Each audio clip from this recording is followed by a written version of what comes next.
What is up, guys? Heath with Lake Champlain Sanitation here. On today's video, we're going to be talking about something that a lot of you guys have asked me, whether it be through emailed questions or just on the page itself in the comments.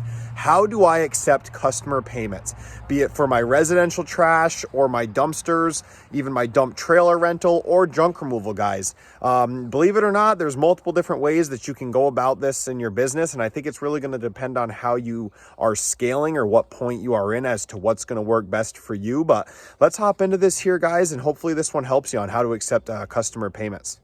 All right, guys, so a little check-in as to where I was last year to this year. Last year this time, we're recording this video in late April. Last year this time, I think I might have rented, 40 or 50 dumpsters on the year so far. We just clicked off our 100th today. So the growth is still happening, but since day one and still to this day, we are taking payments the same. When I'm going to rent one of these things out, we're talking $300 to $400 a pop, guys. That's going to include that 1 ton of debris. It's also going to include a couple days rental. I'm always trying to get that payment up front, unless it's a customer that I've known for a long time, or I know is going to write a check. Say it's going to be a 3 dumpster job and it's the 5th job I've done with the guy. I'll accept a check at the end of the job. If the guy's saying, hey, this is a restoration situation, I just did one of these. He was a 6 dumpster customer back to back to back to back over the course of a couple weeks. I said, no problem, pay me at the end. But most of the time, if it's a one and done thing, you guys have never had a customer before, it's best to get that payment in advance. If you can get it on a credit card, that's really the best way. But if you have to do it on delivery, that's another way to go about it. Now, how I accept the credit cards is what we're going to get into next. Then we're also going to get into, if you're doing a junk removal job, how you guys should take payment for those services. So first and foremost, guys, I use Quickbooks Software. I think I've mentioned it in other videos. I use I think it's one up from the bottom plan. It's not QuickBooks Self-Employed, but it's called QuickBooks Online. I do not have the desktop version at this time, which is more of like a plugin. It's a little bit more expensive, but long story short, I'm going to pay about $40 a month for, I think, locked in for the next year. And so whatever, we'll call it $500 a year to use that service. And there's a couple percent charge when you're running credit cards. I think it's an extra 0.25%. You'd have to check all these numbers, but it's a much easier way to take payment than sending an invoice in the mail and getting it back, or having to run to the bank. I mean, this is all direct deposited right to your business bank account. Quick and easy, good to go. The thing I like most about it, guys, is if you're taking, and they have authorization forms, they have credit card authorization forms, ACH authorization forms, stuff that you can email to your customers if it's a recurring customer, which is what I do with my residential trash customers and some of my reoccurring roll-off customers. So best thing to do, if you guys can, is get the card number and you can save it. So say it's a $320 rental plus tax. You can send that email to the customer, or you can have the card number on file, hit the card when the truck is going out to do the job.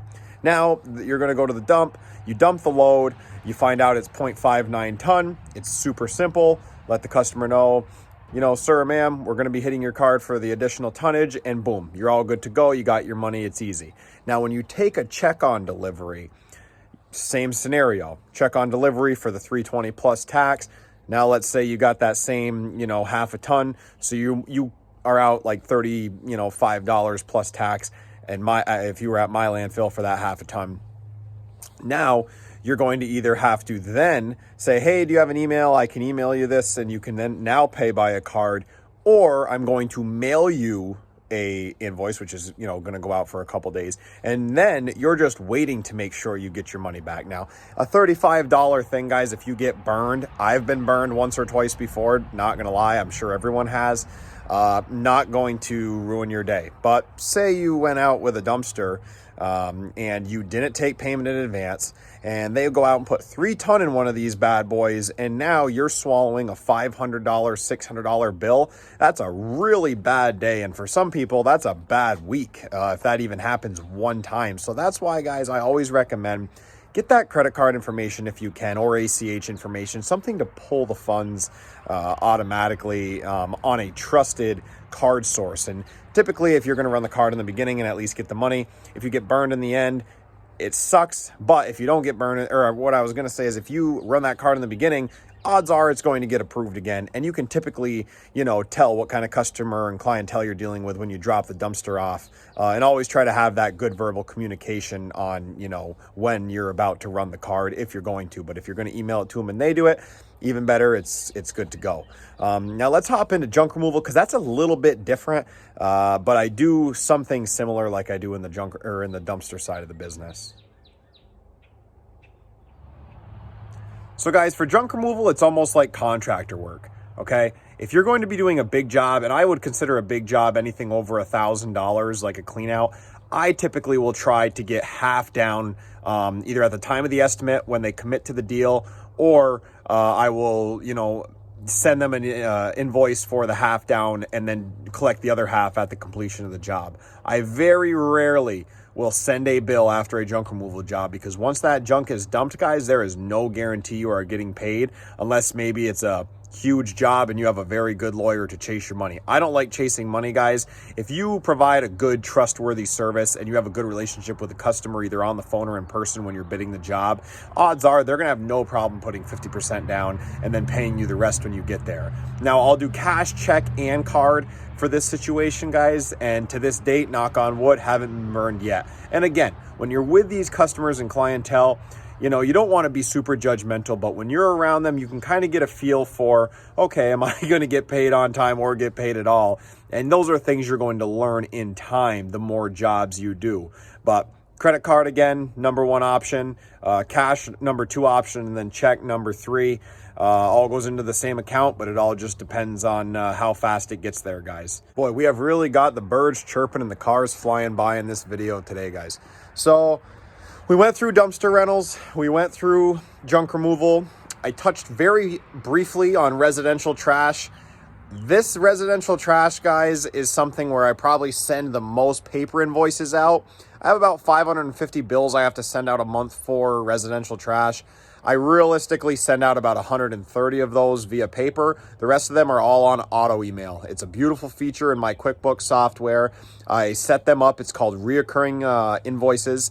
You get an email, and like I said, if you don't have their card number, you get that email. It automatically sends them an email on the same day every single month.